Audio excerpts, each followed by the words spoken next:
1995 yılında Çakar Elektrik Otomasyon firması ile temelleri atılan Ünivermak, geri dönüşüm projeleri ve elektrik otomasyon sistemleri üzerine hizmet vermek amacıyla 2013 yılında İstanbul'da kurulmuştur.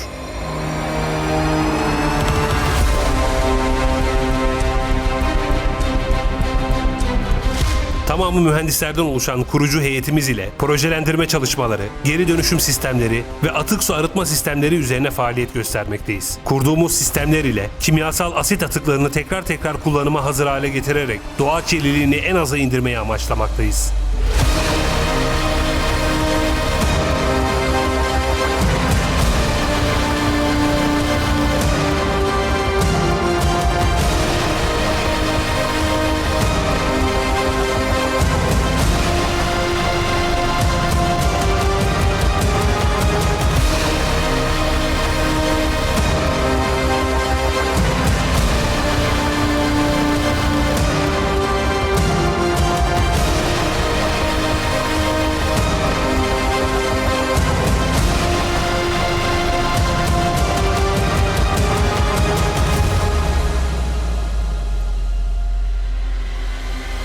Müşterilerimizin karlılıklarını artırmak amacıyla işletmelere özel çözümler sunduğumuz ve aktif faaliyette olan Kostik Geri Kazanım Tesisimiz ile çevre koruma sorumluluğumuzu da yerine getirmiş oluyoruz. Şimdiye kadar yaptığımız bütün projelerimizde taahhüt ve terminlerimize her zaman sadık kaldık. Ar-Ge destekli, norm ve yüksek kalite standartlarında üretim yaparak müşterilerimizin taleplerini hızlı ve en iyi şekilde yerine getirdik.